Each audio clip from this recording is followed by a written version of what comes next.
उससे उतना ही पूर्ण फल की प्राप्ति होगी। बोलो श्रीमन नारायण नारायण नारायण। बोलिए श्री कृष्ण कन्हैया लाल की जय। सुखदेव जी कहते हैं, परीक्षित, अपनी बुद्धि से ऐसा निश्चय करके गजेंद्र अपने मन को हृदय में एकाग्र किया, फिर पूर्व जन्म में सीखे हुए श्रेष्ठ स्त्रोत के जप द्वारा भगवान की स्तुति करने लगा। गजेंद्र ने कहा, जो जगत के मूल कारण है और सबके हृदय में पुरुष के रूप में विराजमान है, वो समस्त जगत के एकमात्र स्वामी हैं, जिनके कारण इस संसार में चेतना का विस्तार होता है। उन भगवान को मैं नमस्कार करता हूँ, प्रेम से उनका ध्यान करता हूँ। यह संसार उन्हीं में स्थित है, उन्हीं की सत्ता से प्रतीत हो रहा है। वे ही इसमें व्याप्त हो रहे हैं और स्वयं वे ही इसके रूप में प्रकट हो रहे हैं। यह सब होने पर भी वे इस संसार और इसके कारण प्रकृति से सर्वथा परे हैं। स्वयं प्रकाश, स्वयं सिद्ध सत्तात्मक भगवान की मैं शरण ग्रहण करता हूँ। यह विश्व प्रपंच उन्हीं की माया से उनमें अध्यस्त हैं। यह कभी प्रतीत होता है और कभी नहीं, परंतु उनकी दृष्टि ज्यों की त्यों एक सी रहती है। वे इसके साक्षी हैं, दोनों को ही देखते रहते हैं। वे सबके मूल हैं, अपने मूल में वही हैं, कोई दूसरा उनका कारण नहीं है। वे ही समस्त कार्य कारणों से अतीत। प्रभु मेरी रक्षा करें। प्रलय के समय लोक लोकपाल और इन सब के कारण संपूर्ण रूप से नष्ट हो जाते। उस समय केवल अत्यंत घना गहरा अंधकार ही अंधकार रहता है, परंतु अनंत परमात्मा उससे सर्वथा परे विराजमान रहते हैं। वे ही प्रभु मेरी रक्षा करें, मेरी रक्षा करें। उनकी लीलाओं रहस्य जानना बहुत कठिन है। नट की भांति अनेकों भेष धारण करते हैं। उनके वास्तविक स्वरूप को न देवता जानते हैं और न ऋषि। फिर दूसरा ऐसा कौन प्राणी है जो वहाँ तक जा सके? उसका वर्णन कौन कर सकता है? प्रभु मेरी रक्षा करे। जिनके परम मंगलमय स्वरूप दर्शन करने के लिए महात्मा गण संसार की समस्त आसक्तियों को परित्याग कर देते हैं और वन में जाकर अखंड भाव से ब्रह्मचर्य अलौकिक व्रतों का पालन करते हैं। अब आत्मा को सबके हृदय में विराजमान देखकर स्वाभाविक ही सबकी भलाई करते हैं। वे ही मुनियों के सर्वस्व भगवान मेरे सहायक हैं। वे ही मेरी गति हैं। न केवल जन्म कर्म, न नाम रूप एवं उनके संबंध में गुण दोष कल्पना कैसे की जा सकती है। फिर भी विश्व की सृष्टि और संहार करने के लिए समस्त समय समय पर उन्हें अपनी माया से स्वीकार करते हैं। उन्हें अनंत शक्तिमान सर्वेश्वरमय पर ब्रह्म परमात्मा को मैं नमस्कार करता हूँ, नमस्कार करता हूँ। वे अरूप होने पर भी बहुरूप हैं। उनके कर्म अत्यंत आश्चर्यमय हैं। मैं उनके चरणों में बार बार नमस्कार करता हूँ, बार बार नमस्कार करता हूँ। स्वयं प्रकाश मैं सबके साक्षी परमात्मा को मैं नमस्कार करता हूँ। जो मन वाणी चित्त से अत्यंत दूर हैं, उन परमात्मा को मैं नमस्कार करता हूँ। विवेकी पुरुष कर्म संन्यास अथवा कर्म समर्पण के द्वारा अपना अंतःकरण शुद्ध करके जिन्हें प्राप्त करते हैं, जो स्वयं नित्य मुक्त परमानंद एवं ज्ञान स्वरूप हैं, दूसरों को मुक्ति देने वाले हैं, उन्हीं प्रभु को मैं नमस्कार करता हूँ। जो सत्व रज तम इन तीनों गुणों का धर्म स्वीकार करके क्रमशः शांत घोर मूढ़ अथवा मूढ़ अवस्था भी धारण करते हैं, भेद रहित समभाव से स्थित एवं ज्ञान घन प्रभु को मैं बार बार नमस्कार करता हूँ। आप सबके स्वामी, समस्त क्षेत्रों को एकमात्र ज्ञाता, सर्वसाक्षी हैं। आपको मैं नमस्कार करता हूँ। आप स्वयं ही अपने कारण हैं, स्वरूप हैं। आपको मैं मेरा नमस्कार है। आप समस्त इंद्रिय और विषयों के दृष्टा, समस्त प्रतीतियों के आधार हैं। अहंकार आज छाया रूप असत वस्तुओं के द्वारा आपका ही अस्तित्व प्रकट होता है। समस्त वस्तुओं की सत्ता के रूप में केवल आप ही भास रहे हैं। आपको मैं नमस्कार करता हूँ, आपको नमस्कार करता हूँ। आप सबके मूल कारण हैं, आपका कोई कारण नहीं, तथा कारण होने पर भी आप में विकार परिणाम नहीं होता, इसीलिए आप अनोखे हैं। आपको मेरा बार बार नमस्कार है। जिसे समस्त नदी झरनों आदि का आश्रय समुद्र है, वैसे ही समस्त वेद और शास्त्रों के परम तात्पर्य हैं। आप मोक्ष स्वरूप, समस्त संत आपकी ही शरण ग्रहण करते हैं, अतः आपको मैं नमस्कार करता हूँ। जैसे यज्ञ के काष्ठ अरणि में अग्नि गुप्त रहती है, वैसे ही आपने अपने ज्ञान को गुणों की माया से ढके रहते हैं। गुणों में क्षोभ होने पर उनके द्वारा विविध प्रकार की सृष्टि रचना का आप संकल्प करते हैं। जो लोग कर्म संन्यास अथवा कर्म समर्पण के द्वारा आत्म स्वरूप की भावना करके वेद शास्त्रों के ऊपर उठ जाते हैं, उनके आत्मा के रूप में आप स्वयं ही प्रकाशित हो जाते हैं। आपको मैं बार बार नमस्कार करता हूँ।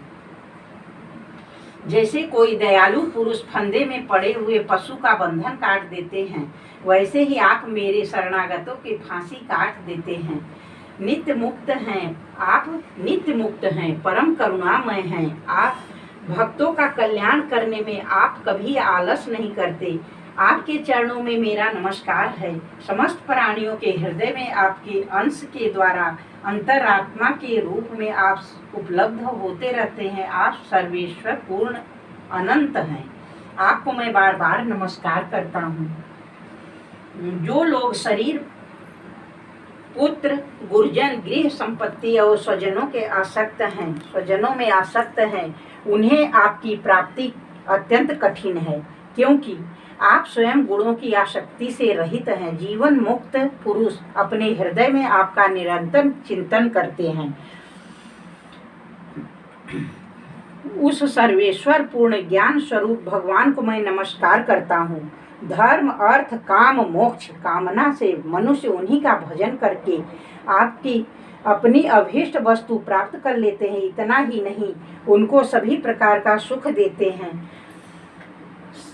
शरीर देते हैं। परम दयालु प्रभु मेरा उद्धार करें। जिनके अनन्य प्रेमी भक्तजन उन्हीं के शरण में रहते हुए उनसे किसी भी प्रकार की, यहाँ तक मोक्ष भी अभिलाषा नहीं करते हैं, केवल उनकी परम दिव्य मंगलमयी लीलाओं का गान करते हुए आनंद के समुद्र में निमग्न रहते हैं। जो अविनाशी, सर्वशक्तिमान, अव्यक्त, इंद्रियातीत, अत्यंत सूक्ष्म हैं, अत्यंत निकट रहने पर भी बहुत दूर जान पड़ते हैं, अर्थात ज्ञान योग्य, भक्ति योग्य द्वारा प्राप्त होते हैं, उन्हीं आदि पुरुष अनंत एवं परिपूर्ण परब्रह्म परमात्मा को मैं स्तुति करता हूँ। जिनकी अत्यंत छोटी कला से अनेकों नाम रूप भेद युक्त ब्रह्मा आदि देवता चराचर लोकों की सृष्टि हुई है। धधकती हुई आग से लपटे प्रकाशमान सूर्य से उनकी किरणें बार बार निकलती है, लीन होती रहती है। स्वयं प्रकाश परमात्मा से बुद्धि, मन, इंद्रिय, शरीर जो गुणों के प्रवाह रूप है, बार बार प्रकट होते हैं, लीन हो जाते हैं। भगवान न देवता हैं और न असुर, वे मनुष्य, पशु, पक्षी भी नहीं हैं, न वे स्त्री हैं, न वे पुरुष हैं, न नपुंसक हैं, वे कोई साधारण असाधारण प्राणी भी नहीं हैं। न वे गुण हैं और न कर्म है, न कार्य हैं, न तो कारण ही है। सबका निषेध हो जाने पर भी जो कुछ बचा रहता है वही उनका स्वरूप है, सब कुछ है। वे ही परमात्मा मेरे उद्धार के लिए प्रकट हों। मैं जीना नहीं चाहता। यह हाथी की योनि बार बार और बाहर भीतर सब ओर से अज्ञान रूप आवरण के द्वारा ढकी हुई है। इसको रख कर करना ही क्या है। मैं तो आत्म प्रकाश को ढकने वाले उन अज्ञान पुरुषावरण से छूटना चाहता हूँ, जो काल क्रम से अपने आप नहीं छूट सकता, जो केवल भगवत कृपा अथवा तत्व ज्ञान के द्वारा ही नष्ट होता है। इसीलिए मैं उन पर ब्रह्म परमात्मा की शरण में हूँ। विश्व रहित होने पर भी विश्व के रचयिता और विश्व स्वरूप हैं, साथ ही जो विश्व की अंतरात्मा है, रूप में विश्व रूप सामग्री से क्रीड़ा भी करते रहते हैं, उन अजन्मा परम पद स्वरूप ब्रह्म को मैं नमस्कार करता हूँ। योगी लोग योग के द्वारा कर्म वासना और कर्म फल को भस्म करके अपने योग शुद्ध हृदय में जिन योगेश्वर भगवान का साक्षात्कार करते हैं, उन प्रभु को मैं नमस्कार करता हूँ। प्रभु, आपकी 3 शक्तियों सत्व रज तम रागादि वेग असम समस्त इंद्रियों और मन के विषयों के रूप में भी आप ही प्रतीत हो रहे हैं। इसीलिए जिनकी इंद्रियां वश में नहीं है, वे तो आपकी प्राप्ति का मार्ग भी नहीं पा सकता। आपकी शक्ति अनंत है, आप शरणागत वत्सल हैं। आपको मैं बार बार नमस्कार करता हूँ। आपकी माया अहम बुद्धि में से आत्मा का स्वरूप ढक गया है, इसी से जीव अपने स्वरूप को नहीं जान पाता। आपकी महिमा अपार है, सब शक्तिमान एवं माधुर्य निधि भगवान की मैं शरण में हूँ। श्री सुखदेव जी कहते हैं, परीक्षित, गजेंद्र ने बिना किसी भेदभाव के निर्विशेष रूप से भगवान की स्तुति की थी। इसीलिए भिन्न भिन्न नाम और रूप को अपना स्वरूप मानने वाले ब्रह्मा आदि देवता उसकी रक्षा करने के लिए नहीं है। उस सर्वात्मा होने के कारण सर्वदेव स्वरूप स्वयं भगवान श्री हरि प्रकट हो गए। विश्व के एकमात्र आधार भगवान ने देखा कि गजेंद्र अत्यंत पीड़ित हो रहा है, अतः उसकी स्तुति सुनकर वेदमय गरुड़ पर सवार होकर चक्रधारी भगवान बड़ी शीघ्रता से वहां के लिए चल पड़े। गजेंद्र अत्यंत संकट में पड़ा हुआ उनके साथ स्तुति करते हुए देवता भी आए। सरोवर के भीतर बलवान ग्राह ने गजेंद्र को पकड़ रखा था और वह अत्यंत व्याकुल हो रहा था। जब उसने देखा कि आकाश में गरुड़ पर सवार होकर हाथ में चक्र लिए भगवान श्री हरि आ रहे हैं, तब अपनी सूंड में कमल का एक सुंदर फूल लेकर उसने ऊपर को उठाया, बड़े कष्ट से बोला, नारायण जगत गुरु भगवान आपको नमस्कार है। जब भगवान ने देखा कि गजेंद्र अत्यंत पीड़ित हो रहा है, तब वे एक बार ही गरुड़ को छोड़कर कूद पड़े और कृपा करके गजेंद्र के साथ ही ग्राह को भी बड़ी शीघ्रता से सरोवर के बाहर निकाल लाए।